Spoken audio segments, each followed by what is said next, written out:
Friends, आपका स्वागत है मेरे यूट्यूब चैनल वंदना स्टोरीज में। फ्रेंड्स, आज की मोटिवेशनल कहानी मैं आपके साथ साझा करने जा रही हूँ। फ्रेंड्स, राजकुमारी मंदाकिनी अपने पिता की इकलौती संतान बहुत सुंदर थी, अति सुंदर थी। और सुंदरता के साथ साथ उनके पास और भी सद्गुण थे। अपने सद्गुणों के सर्वगुण संपन्न होने से, अपनी सुंदरता की वजह से उनके अंदर घमंड आ गया। राजा जब भी उनके लिए कोई रिश्ता लेकर आते, उनसे कहते कि राजकुमारों से भेंट करो, तो वह मना कर देते। वह उन राजकुमारों से के अपने योग्य नहीं समझा करती। वह उनसे भेंट करने के लिए मना कर देती, इसलिए राजा बहुत परेशान था। राजा ने एक योजना बनाई और पूरे राज में कहलवा दिया कि जो भी राजमहल में पहले सुबह जो भी सबसे पहले प्रवेश करेगा, राजकुमारी का विवाह उसी के साथ कर दिया जाए। जो भी कल सुबह जो भी प्रवेश करता है, सिपाही उसको राजा के सामने पेश करते हैं।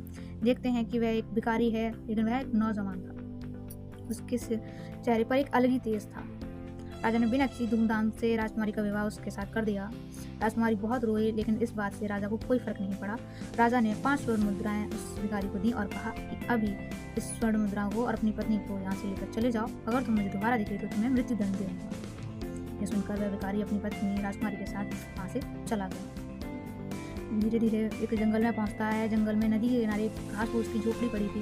वह उसमें कहता है कि यही तुम्हारा घर है और इस जंगल में जो भी तुम्हें फल फूल मिलते हैं वही तुम्हें खाने होंगे और इसमें पकाने जीवन व्यतीत करना होगा। राजकुमारी बहुत रोई, पूरी रात भर रोती रही। सुबह उठकर भिखारी ने बोला कि ऐसे हमारा जीवन कैसे व्यतीत होगा, हम किसी नगर में चलते हैं जहाँ हमें कुछ काम मिल सके। वे दोनों वहाँ से चले गए और एक नगर में पहुँचते हैं जहाँ वे एक खंडर में रुकने की व्यवस्था करते हैं। तो उसी खंडर में रहते हैं। तो जो भिखारी है कुछ मिट्टी के बर्तन लेकर आता है और राजकुमारी से कहता है कि इन्हें बाजार में बेच कर आओ, जिससे कुछ रुपए हो जाएं और मैं भी कुछ कमा कर आता हूँ, कुछ कमाने का इंतजाम करता हूँ, जिससे हमारे पास कुछ रुपए हो जाए और हम अपने रहने का, खाने पीने का कुछ सामान खरीद सकें।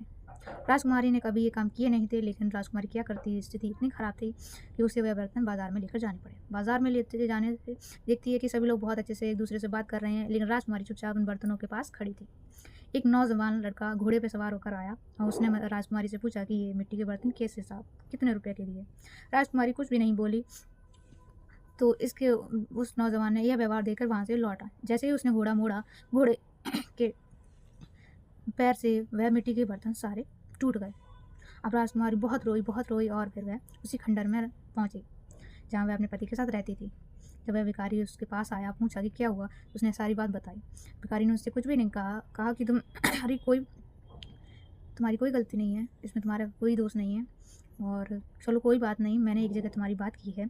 इसी नगर में राजा एक औरत रहती है जो कि राजमहल में खाना बनाने का काम देखती है। मैंने उससे बात की है, वह तुम्हें राजमहल में खाना बनाने का काम दिलवा देगी।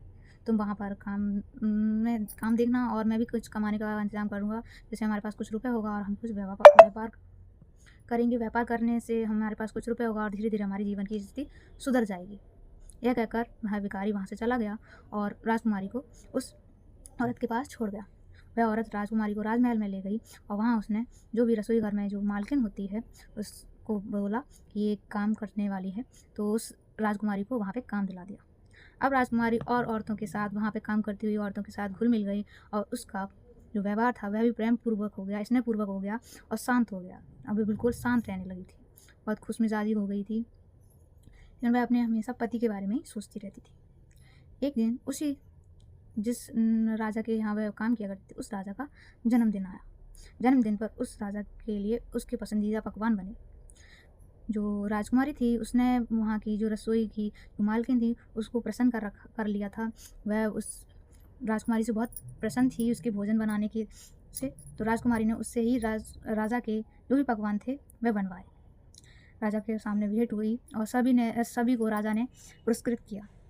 अब राजकुमारी भी वहाँ पहुँची तो राजकुमारी को याद आया कि यह राजकुमार तो उसे देखने आया था, पर राजकुमारी ने उसे भेंट करने से मना कर दिया था, क्योंकि राजकुमारी ने राजकुमार को देखा नहीं था, तो सिर्फ और सिर्फ नाम सुना था। वह जानती थी कि ये इस नाम का राजकुमार भी उसे भेंट करने आया था, उसे विवाह का प्रस्ताव लेकर आया था उसके लिए।